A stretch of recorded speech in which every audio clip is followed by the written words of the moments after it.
1971 का युद्ध भारत और पाकिस्तान के बीच हुआ एक ऐसा टकराव जिसने इस पूरे सबकॉन्टिनेंट का नक्शा ही बदल दिया। और जल्द ही आने वाली फिल्म बॉर्डर 2 इसी युद्ध के एक बहुत बड़े हीरो की कहानी पर आधारित बताई जा रही है।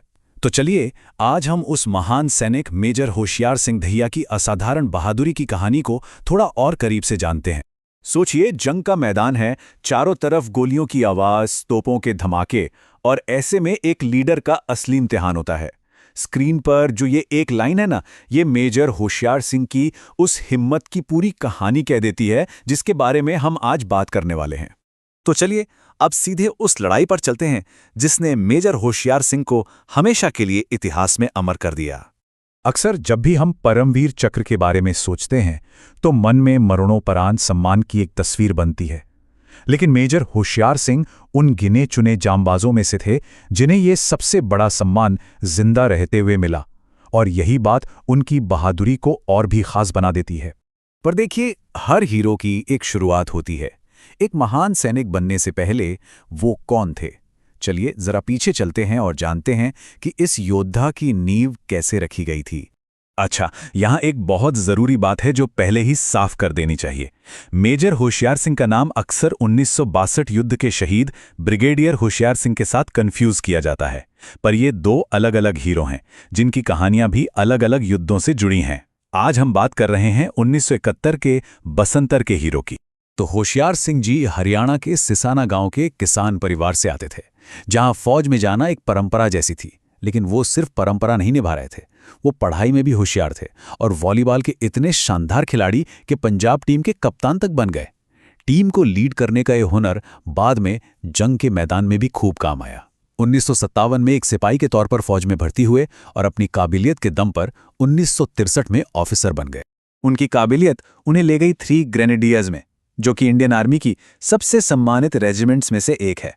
आप इस रेजिमेंट की बहादुरी का अंदाजा बस इसी बात से लगा सकते हैं कि इसे 3 परमवीर चक्र मिले हैं। ये अपने आप में एक बेमिसाल विरासत है।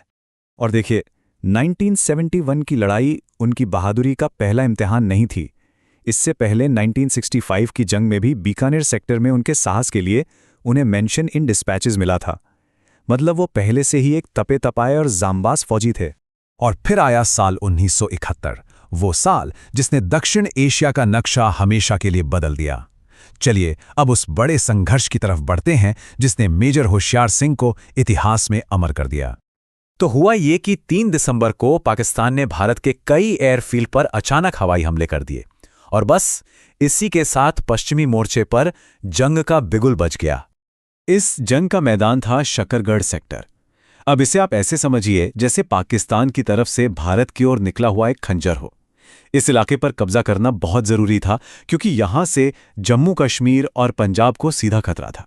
अब इस इलाके के बीच से एक नदी बहती थी, बसंतर नदी, और इंडियन आर्मी का सबसे पहला मकसद था इस नदी के पार एक ब्रिज हेड बनाना। ब्रिज हेड आसान भाषा में कहें तो नदी के पार दुश्मन के इलाके में एक मजबूत फुटहोल्ड बनाना, ताकि बाकी सेना और टैंक वहां से आगे बढ़ सके। तो प्लान बिल्कुल साफ था। बसंतर नदी पार करो, एक मजबूत ब्रिज हेड बनाओ, दुश्मन की बिछाई हुई माइंस को साफ करो और फिर तेजी से आगे बढ़ो। हर कदम पर खतरा था और जरा सी भी चूक की कोई गुंजाइश नहीं थी। तो अब जब हम पूरी सिचुएशन समझ चुके हैं, चलिए वापस चलते हैं उस निर्णायक लड़ाई पर जहां मेजर होशियार सिंह ने इतिहास रच दिया। देखिए एक्शन कितनी तेजी से हुआ। 15 दिसंबर की रात को मेजर सिंह की कंपनी ने नदी पार की और जरपाल गांव पर कब्जा कर लिया, पर उन्हें पता था कि असली लड़ाई तो अब शुरू होगी। 16 दिसंबर को पाकिस्तान ने टैंकों के साथ एक के बाद एक 3 जबरदस्त हमले किए। 17 दिसंबर की सुबह तक दुश्मन छठा हमला कर चुका था और इसी दौरान मेजर सिंह बुरी तरह घायल हो गए। पाकिस्तानी हमले बहुत जबरदस्त थे, लेकिन भारतीय सैनिकों का जवाब उससे भी जबरदस्त मिला। दुश्मन के करीब 40 से 45 टैंकों को तबाह कर दिया गया। ये सिर्फ एक नंबर नहीं है, ये उस लड़ाई में भारतीय सैनिकों के फौलादी इरादों की कहानी है। और सिर्फ टैंक ही नहीं, पाकिस्तानी फौज को बहुत भारी जानी नुकसान भी हुआ। इस लड़ाई में 300 से 350 पाकिस्तानी सैनिक मारे गए। ये आंकड़े उस जंग की भीषणता को बयान करते हैं। और इस पूरे कहर के बीच थे मेजर होशियार सिंह। बुरी तरह जख्मी होने के बावजूद उन्होंने पीछे हटने से साफ मना कर दिया। और जब उनका मशीन गनर शहीद हो गया तो उन्होंने खुद मशीन गन उठाई और दुश्मन पर गोलियां बरसाने लगे। ये वो पल था जिसने उनके घायल सैनिकों में भी एक नया जोश भर दिया। लड़ाई तो खत्म हुई, लेकिन इसके बाद जो हुआ वो जंग के मैदानों में बहुत कम देखने को मिलता है। ये कहानी है दुश्मनी में भी सम्मान की, सैनिक की गरिमा की। तो 17 दिसंबर की शाम तक सीज फायर यानी युद्ध विराम लागू हो गया। जरपाल की लड़ाई में पाकिस्तान की बहुत बुरी हार हुई थी। सिर्फ आखिरी हमले में ही उनके कमांडिंग ऑफिसर समेत 89 सैनिक मारे गए थे। अगले दिन यानी 18 दिसंबर को जंग के मैदान पर एक बहुत ही अनोखी और दिल को छू लेने वाली घटना हुई। ये दो दुश्मन सेनाओं के बीच सम्मान का एक दुर्लभ प्रदर्शन था। हुआ ये कि जब भारतीय सेना ने Pakistani commanding officer lieutenant colonel Mohammad Akram Raja का शव लौटाया तो उनके साथ एक चिट्ठी भी रखी। उस पे लिखा था एक सैनिक को श्रद्धांजलि, और उसमें कर्नल राजा की बहादुरी की तारीफ की गई थी। सोचिए, बाद में इसी चिट्ठी के आधार पर पाकिस्तान ने उन्हें अपने दूसरे सबसे बड़े वीरता पुरस्कार हिलाल-ए-जुर्रत से सम्मानित किया। जाहिर है मेजर होशियार सिंह को उनकी इस बेमिसाल बहादुरी और लीडरशिप के लिए परमवीर चक्र से सम्मानित किया गया। वो 1988 में सेना से रिटायर हुए और 1998 में उनका निधन हो गया। लेकिन उनकी विरासत आज भी भारतीय सेना की सबसे ऊंची परंपराओं का प्रतीक है और आने वाली हर पीढ़ी के सैनिकों को प्रेरणा देती रहेगी। तो मेजर होशियार सिंह की कहानी हमें एक बहुत बड़े सवाल पे लाके खड़ा कर देती है।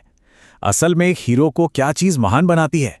सिर्फ जंग जीत लेना, या वो हिम्मत जो सबसे मुश्किल हालात में भी न सिर्फ खुद को बल्कि दूसरों को भी लड़ने का हौसला देती है? शायद असली जीत इसी अटूट साहस में छुपी है।